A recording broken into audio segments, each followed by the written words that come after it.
అందరికీ నమస్కారం. 2 రాష్ట్రాల్లో ఉన్నటువంటి తెలుగు ప్రజలకు, భారతదేశంలోనూ యావత్ ప్రపంచంలోనూ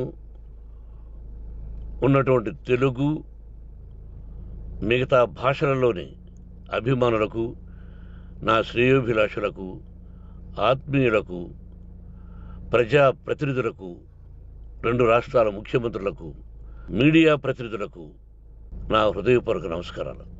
గత 4 రోజులుగా ఏమేమి జరుగుతున్నదని అందరికీ తెలుసు. ముఖ్యమంత్రులకు కూడా తెలిసి ఉంటుంది. ఎందుకంటే వాళ్ళు ఎన్నో సమస్యలతో తలమునకలై ఉంటారు. కానీ ఎవరో ఆయన పర్సనల్ సెక్రటరీస్ చెప్పుండొచ్చు. నా హృదయంలో ఉండే ఆవేదన ఏమిటంటే, కుటుంబ సమస్యల్లో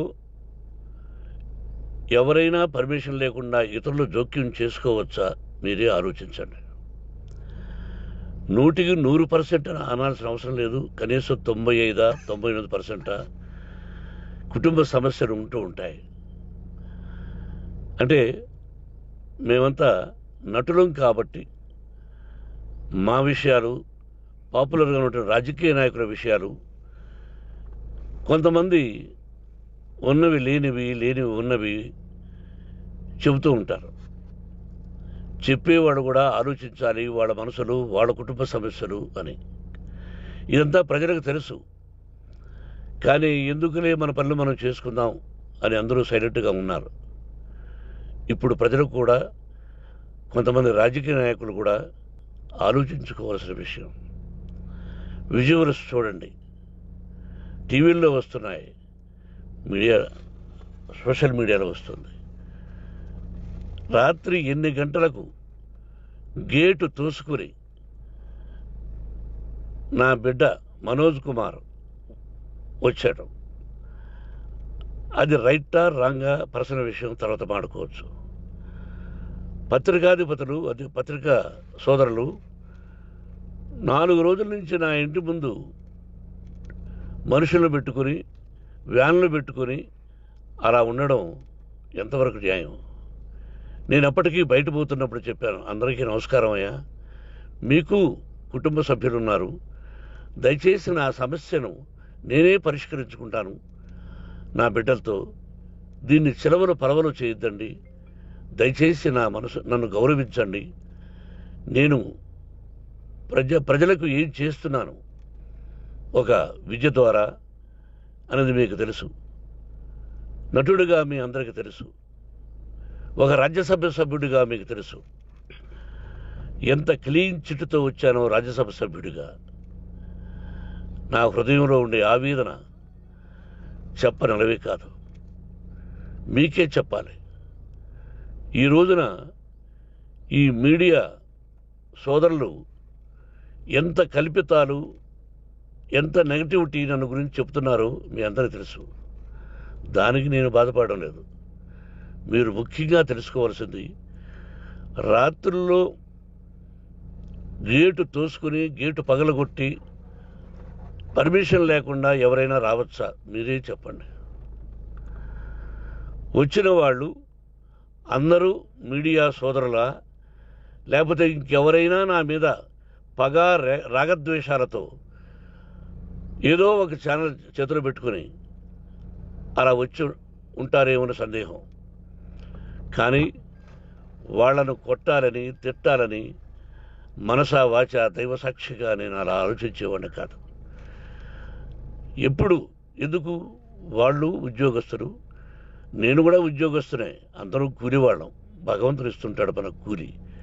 ఎవరికి ఏమిటి అనేది ఆయన నిర్ణయిస్తాడు. ఇది మీ అందరికీ తెలుసు. వాళ్లకు నేను చెప్పినా వినకుండా ముందు నమస్కారం పెట్టాను. అయినా అతను నేను కొట్టామనే చెప్తున్నారు తప్ప, మైక్ తీసుకెళ్ళి నోట్లో పెట్టాము, నా కన్ను పోవలసింది. కన్ను పోయి ఉంటే అప్పుడు నేను కేసులు పెట్టాలి. నా కన్ను పోలేదు, కొంచెం తగిలింది కంటి కింద, నేనే ఎస్కేప్ అయ్యాను. లేకపోతే నా జీవితం గుడ్డిదయ్యేది. అతనికి తల కాదు చెంప మీద తగిలిందన్నారు. ఓకే, ఆ చీకట్లో ఎలా జరిగిందన్నది వాస్తవమే.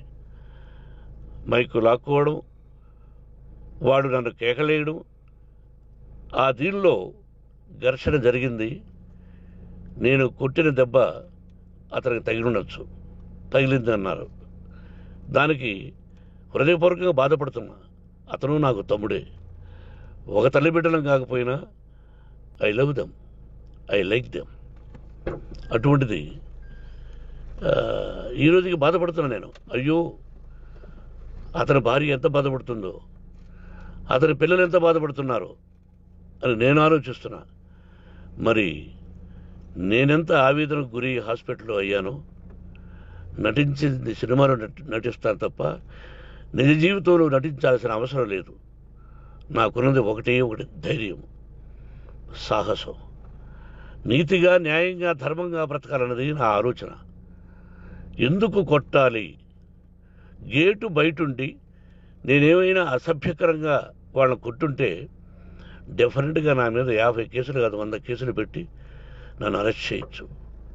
లేకపోతే నేనే పోలీస్ స్టేషన్ పోయి, అయ్యా, ఆవేశంలో నా ఇంటి బయట ఉన్న వాళ్ళను కొట్టాను, నాది తప్పే అని పోలీస్ స్టేషన్కి ధైర్యంగా పెడతాను.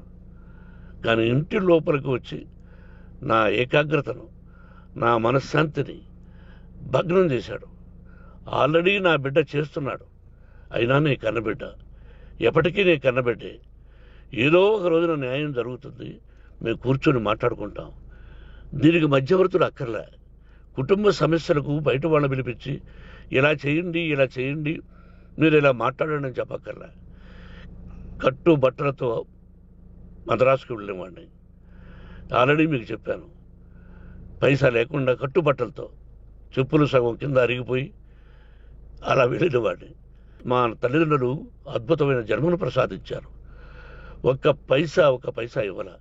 నా కష్టార్జితంతో నేను సంపాదించి ఈరోజు నేను కులమతాలకు అతీతంగా 25% ఫ్రీ ఎడ్యుకేషన్ ఇస్తూ, నా స్థాయిలో నాకు తగిన సహాయం చేసుకుంటూ, వరద బాధలు వచ్చినా, ఇంకోటి వచ్చినా, అన్నయ్య ముఖ్యమంత్రిగా ఉన్నప్పుడు కూడా ఎన్నో చేశాను. బట్ అవి మర్చిపోయి ఈరోజు కొట్టింది మాట్లాడుతున్నారు. ప్రజాప్రతినిధులారా, నా అభిమానులారా, తెలుగు ప్రజలారా, తమిళ, మలయాళం, కన్నడ అభిమానులారా, ఆలోచించండి. నేను చేసినది తప్పు, కొట్టినది తప్పు. ఏ సందర్భంలో కొట్టాల్సి వచ్చింది? మీ ఇంటికి దూరితే ఒప్పుకుంటారా? మీ ఏకాగ్రతను భగ్నం చేస్తే ఒప్పుకుంటారా? మీరే ఆలోచించండి. న్యాయాధిపతులు కానీ, ప్రజాప్రతినిధులు కానీ, అభిమానులు కానీ, వ్యాపారస్తులు కానీ, ఇదే మీడియా ప్రతినిధులు కూడా వాళ్ళ ఇళ్ళలోకి ఎవరైనా దూరి, ఏయ్ మన గురించి ఇలా రాశావు అని ఆ ఇళ్ళల్లోకి ఒక 10 మంది వెళితే వాళ్ళు దండం పెట్టి పంపిస్తారా? ఏం చేస్తారు చెప్పండి. మీకు టీవీలు ఉన్నాయి, మాకు టీవీలు లేవు. నేను కూడా రేపు టీవీ పెట్టచ్చు. అది కాదు గొప్ప. నా హృదయపూర్వకంగా చెప్తున్నా, అతని మనసును బాధ పెట్టినా, అతను గాయమైన దానికి చాలా చింతిస్తున్నాను. చింతించిన లాభం ఏమిటండి అంటే, మరి ఏం చేయాలి? మీరు చేసిందేంటి? మళ్ళీ చెప్తున్నా, అసలు అతను నిజంగా జర్నలిస్టా కాదా అని ఆ చీకట్లో నాకు ఎలా తెలుస్తుంది? టీవీ 9 అని నాకు ఎలా తెలుస్తుంది? ఏదో ఒక కంటి మీదకి ఒక మైక్ వచ్చింది, దానికి అబక్కం లాక్కున్నాను. ఇది వాస్తవమే, అసత్యం కాదు. అది టీవీ 9, ఆ టీవీ 9 మైక్నే లాక్కోవాలి. అది ఏంటండి? నేనేమన్నా మూర్ఖున్నా? వాళ్ళందరూ నాకు కావలసిన వాళ్ళే.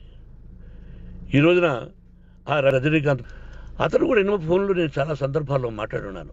ఇట్స్ లైక్ మై సన్నా, లేకపోతే బ్రదరా, అలా ఉంటాం. మరి ఈ విషయంలో మాత్రం మీరందరూ అంటే మీరు చేసినది తప్పు అని మీరు ఒక్కరు అనలేదే. కానీ జర్నలిస్టు సోదరులు, ఒక ఆడపడుచు, దాదాపు ఒక 5-6 మంది ఆడపడుచులు, ఒక 5-6 మంది సోదరులు, వాళ్ళందరూ మాట్లాడారు. కొట్టడం తప్పైనా ఏ సందర్భంలో కొట్టవలసి వచ్చింది, ఇవన్నీ క్లియర్గా మాట్లాడారు. ఆయన్ని మీరు చెప్పరు. కాబట్టి పైన భగవంతుడు చూస్తున్నాడు. పోలీస్ అంటే నాకు ఇష్టం. ప్రజలను కాపాడవలసిన బాధ్యత వాళ్ళది, రక్షణ కల్పించవలసింది.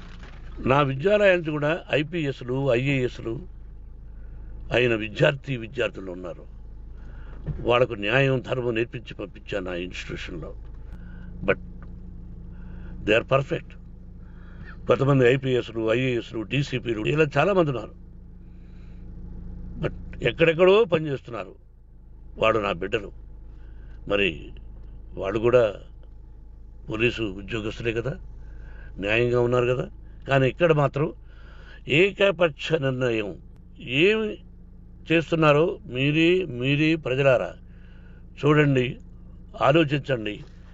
నేను న్యాయమా అన్యాయమా, నేను చేసింది న్యాయమా అన్యాయమా, మీరే ఆలోచించండి. నా ఇంటికి తలుపులు బద్దలు కొట్టి రావడం న్యాయమా, మీరే చెప్పండి. ఎల్లప్పుడూ మీ ఆశీస్సులు కోరుకునే మీ మోహన్ బాబు. నమస్కారం.